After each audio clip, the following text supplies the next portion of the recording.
Femi and Yemisi Olashupo lived in a small one-bedroom apartment in Mushin. Mushin is a suburb area in Lagos State. It is a noisy place with lots of people, traffic and loud music coming from every corner of the street. But inside their small home, it was peaceful. They didn't have much. Their sofa was old from prolonged use. The TV sometimes showed only black and white pictures, and their fan made a funny sound like an old woman begging for help whenever it rotated. But they were happy because they had each other. Femi worked as a junior engineer in a small company. His salary wasn't much, and most times, after deducting money for rent and transportation, he was left with only little. Yemisi was still looking for a job. She just moved to Lagos to join her husband. She had studied human resources at a prestigious university in Nigeria. But prior to her getting a job, she always kept the house clean and warm. She would cook delicious meal with the little money they had, and Femi would come home looking forward to their delicious meal. They talked a lot, laughed a lot, and dreamed a lot. Every evening after dinner, they would sit outside their door holding hands and watching people go by. Sometimes they talked about the kind of house they would live in one day. A big house with flowers, Femi would say, smiling. A garden and a playground for our kids, Yemisi would add.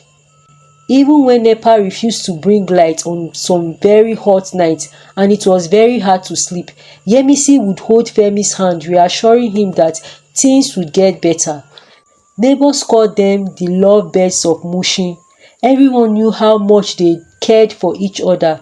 Femi met Yemisi during their service here in Anambra State. His heart had beaten differently the first time he saw her during one of their weekly CDS, and he was immediately drawn to her. He walked up to her and said, "Hi, I'm Femi." She looked up, smiled and replied, "Hi, I'm Yemisi." And that was the beginning of everything. Femi was tall and slim, the direct opposite of Yemisi. Yemisi was very fat and of average height. After that day, they started talking almost every day. They were always together.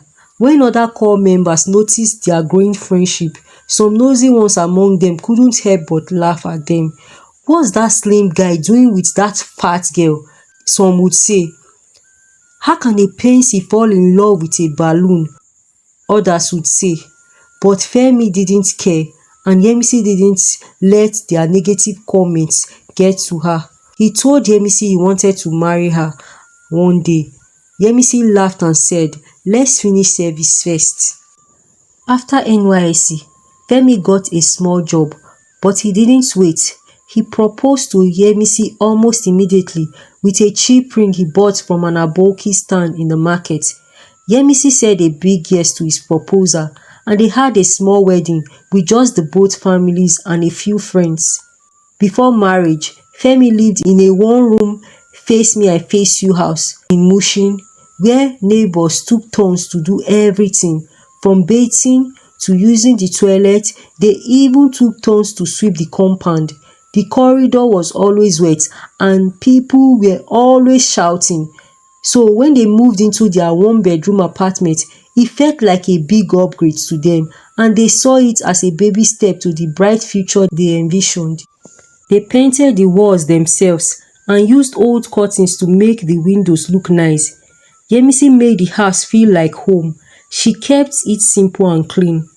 Every day, Femi kept trying to get something better. He sent his CV to many companies. He also sent out proposals too, hoping to get a contract. Sometimes he would come home tired and sad, but Yemisi always encouraged him. She would say, "You are the best engineer I know. One day, they would see what I see in you." And Femi would smile. Even when people mocked them and their financial state, they kept believing in each other. After several months of applying, Yemisi got a call from a big company. They wanted to interview her. She wore her best clothes, prayed with Femi, and went for the interview. A few days later, she got the job. The offer was mouth-watering and the salary was good. She ran home hugged Femi and shouted, "I got it! I got it! I got the job!" Femi was excited. He danced around the room. That night, they went to a small buka close to their house and ordered amala and ewedu soup. It was a big celebration. 3 months into the job, Yemisi saved some money. They used the money to rent a 2-bedroom flat in Ikeja. The house wasn't perfect, but it was cleaner, quieter, and closer to work. Yemisi didn't mind taking care of most of the basic needs in the house to ease the stress of her husband so he doesn't feel overwhelmed. After all, she was earning more than him. Femi felt lucky to have a supportive wife like her. They bought a new mattress, a second-hand fridge, and a small gas cooker. Life was beginning to get better until one day, Femi went to work like every other day, but when he got there, he was directed by a colleague to report to the HR department. "Femi, manager say make you report to HR when you resume work this morning," Ifeanyi said, looking at Femi. HR okay. Hope say yawa never gas," he asked nervously, rubbing his head. "I no know," Ifeanyi replied, returning to his desk. Femi tapped on the HR door with a sweaty palm. The HR manager called him in and without any delay handed him a brown envelope. Inside was a letter. He had been sacked. His hands started to shake. The air conditioner was cold, but he was sweating profusely. He walked back home slowly like a fowl drenched in the rain. When Yemisi returned from work and saw his face, she knew something was wrong. "Are you okay?" she asked. "I lost my job," he whispered. Yemisi held him tight and said, "We'll be okay. You will find something better, something you are really worth." Femi was sad. He didn't want to depend on Yemisi for everything. But Yemisi never made him feel that way. She took full responsibility in providing for the family. She cooked his favorite meals, told him jokes, called him sweet pet names, and kissed his forehead every night. She also started searching for job openings on his behalf. She would come home from work and show him job openings she had found. One day, her colleague, Mr. Idris, told her about a foreign company that was coming to Nigeria. They needed contractors in their forthcoming projects. She told Femi about it, but Femi did not believe that such a big contract could be awarded to a newbie like him. Why would they even choose me? Why would they want to give me a contract? Considering the fact that I have never been awarded any contract before. They would prefer the bigger guys, he said, unsure of himself. But Yemisi did not allow his doubt to rub in on her. "There is always a first time for everything," she replied. "I believe in your potentials." Together, they worked on his proposal. They printed it, packed it in a neat folder, and sent it. Weeks passed. Then one day, Femi was watching his favorite TV show when his phone beeped. He checked his phone. There was an email. He opened it and screamed, "I got it! I got the contract!" he shouted. When Yemisi got home, he hugged her so tight that she couldn't breathe. They both knelt down and thanked God. The contract was worth millions. Femi signed the papers and started work days later. They were finally seeing their dream come true. Femi's life changed quickly after he got the contract. The foreign company gave him a big job and the money was huge. He started working immediately. He hired workers, bought tools, and even rented an office space. He felt like a real boss. Yemisi was very happy for him. She supported him every day, asking him how the project was going, reminding him to rest, and helping him with ideas. After a few months, Femi said, "Yemisi, I think it's time we move. This time to a better place." They rented a beautiful duplex in Victoria Island. The house was big, with shiny floors, big windows, and even a small garden. Yemisi cried when she stepped into the house. "God is good," she said. They bought new furnitures and decorated the house nicely. They had truly come a long way from their tiny home in Mushin, and Yemisi's heart was filled with gratitude until things started to change. It started little by little until it became very obvious for even the blind to see. It started with late nights. Femi began to come home very late. When she asked, he would say, "I had a long meeting," or "there was traffic." Then it graduated to not coming home at all on some days. Yemisi didn't know what to think at first. She made up excuses for him. "I know, Femi. I know all this is as a result of stress from work," she would say, reassuring herself. Yemisi tried to talk to him. "Femi, we are drifting apart. I feel lonely. Let's fix this before it gets worse." Femi would nod and say, "I will try," but nothing changed. Instead, he changed the password to his phone and spent more time scrolling through his phone.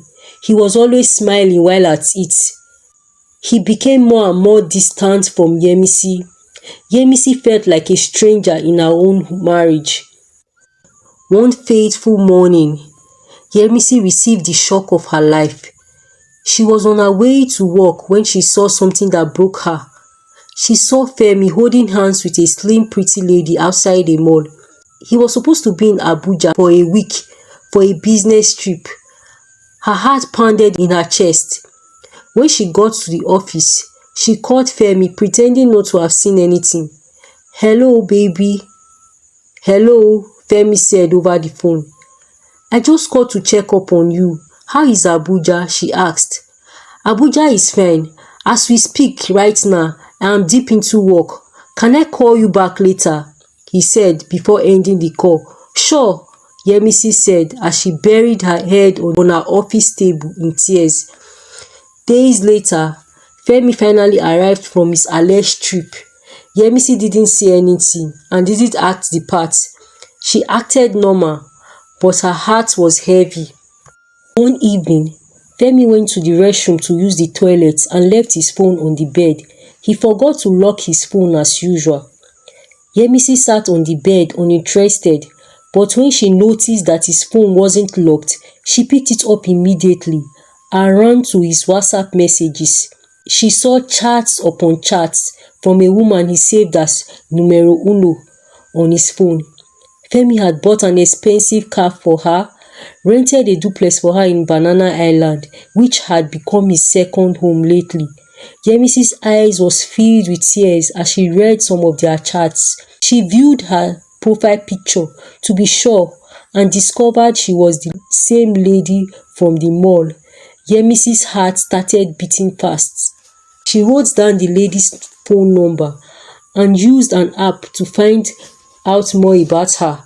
Her real name was Jemima and not numero uno. She got her address and decided to visit her.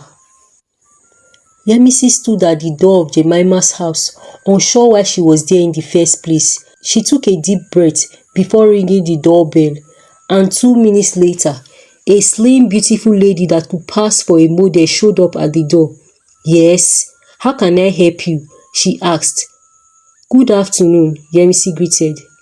"My name is Yemisi, and I am Femi's wife," she said, trying to study her face to see if there was any form of remorse. "Okay, so you are Yemisi the fat pig. You finally came to pay me a visit. Well, Femi has told me so much about you. How you are so inactive in bed, how you snore like an elephant, and how he can't even wrap his arms around you to cuddle you. And now I know what he is talking about. Girl, just look at yourself now. Pity that your poor husband." Yemisi stood rooted to the ground with shock, tears starting to form in her eyes from all the negative things Femi had said about her. So you knew Femi was married?" "Yes, so he told me from the beginning of our relationship that he was married. And what is my own inside? As far as he spoils me silly, madam, I am in for the good life. My little advice for you is that you hit the gym as soon as possible because she was not able to complete her statement before Yemisi raised her hands and forgot it on Jemima's face. How dare you? You slut, Yemisi yelled. Jemima saw lightning for some seconds and staggered backward before regaining her balance. You fat pig, you will live to regret this, I swear, Jemima shouted on top of her voice like a wounded lion. That evening, Femi stumbled into the house in anger. Yemisi, Yemisi, what have you done? He shouted from the sitting room. Yemisi sat on the sofa sipping juice. She turned to Femi and said, "Oh, that was fast. She told you already. Yemisi, how dare you lay your fat hands on Jemima? Are you insane?" Femi shouted, his voice echoing through the house. "I should be the one asking you that question, Femi," Yemisi replied, her eyes burning with hurt and anger at the same time. "You cheated on me, and instead of you to be remorseful and apologize, you are here yelling at me. For what exactly?" Femi turned to Yemisi and said the unimaginable. "You must go and apologize to her if you want this marriage to continue." The room suddenly fell silent. Yemisi was shocked. Then Femi said something even worse. "You are fat, you are ugly, and I don't want you anymore. I am tired of this marriage. I have been tired for a while now. But Jemima makes me sing. But since you have refused to be reasonable, I am leaving this marriage." Femi went upstairs and came back with few of his clothes and documents and left. Before leaving, he said, "You can keep the house if you can pay the rent. Have a nice life." Yemisi cried every night. She didn't eat. She couldn't sleep. She prayed daily for Femi to come back to his senses and return home. Every horn, every footstep, every knock on the door by a kind neighbor felt like his return, but he never showed up. Weeks passed and then she received divorce papers from Femi. She lost focus at work, and because of that, her job suffered greatly. Her boss noticed and tried to call her to order, but she could not concentrate at work no matter how hard she tried. One day, she was called into the office and was handed a sack letter.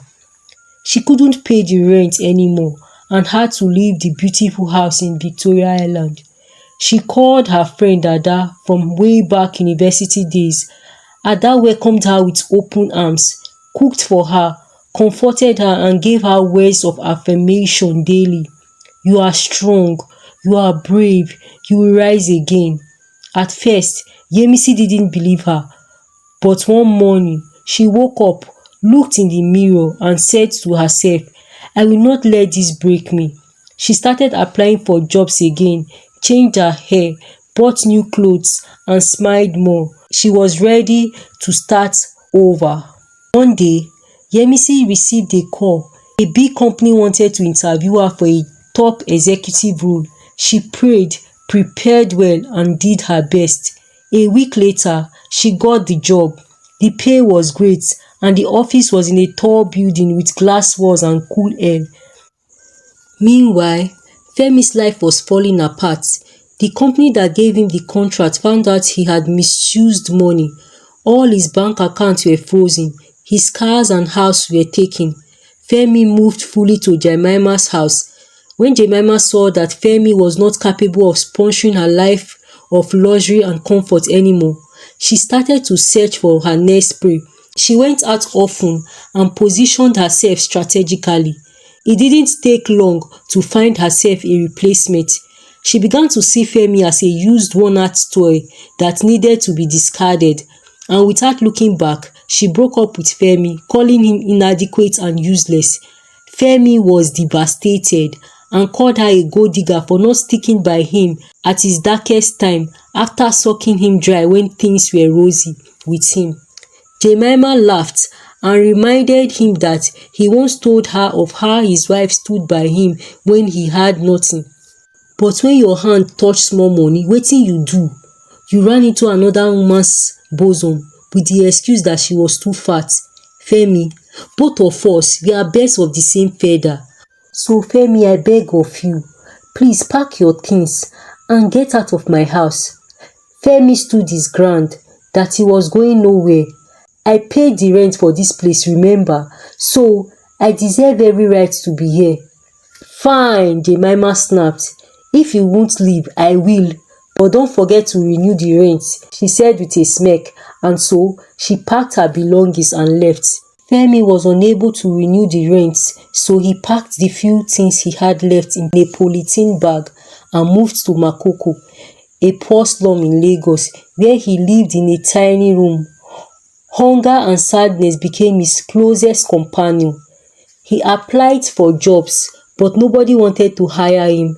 After many months, one company finally invited him for an interview. He wore the only suit he had left, trying to hide his hunger and poverty, and look the best he could. But he was looking pale from hunger and constant mosquito bites from his dirty environment. Before he left, he said a silent prayer.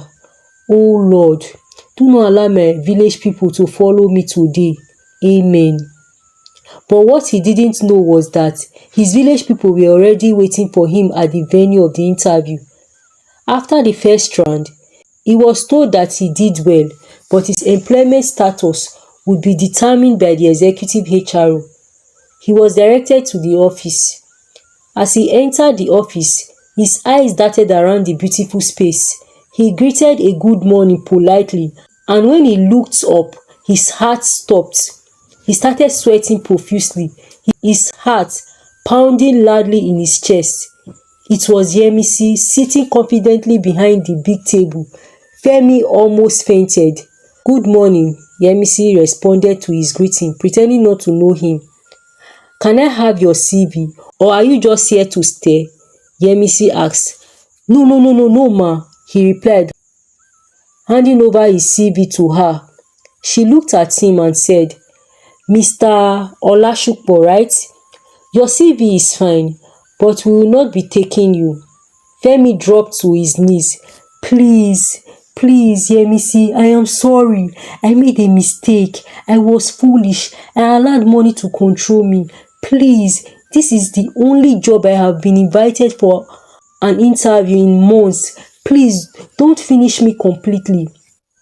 She looked at him and laughed quietly. I begged you once to remember.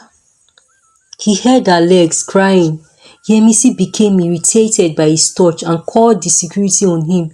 It took 2 strong security men to throw Femi out of the building. Femi sat outside the building, thinking about his mistakes and his wrong choices. He stood up slowly as he trekked the long distance back to Makoko. He looked at his foot halfway the journey and realized that one of his shoes was missing as a result of the altercation he had with the security men. It was the only pair of shoes he had left. He sighed, broken, weak, and full of regrets. Thank you for watching this video. Please don't forget to subscribe to this channel to enjoy more interesting African tales. Also, share with us in the comment section what you love about this story and the valuable lessons you have learned from it. Like and share this video to your friends and loved ones. Until I come your way again, for now, it's bye.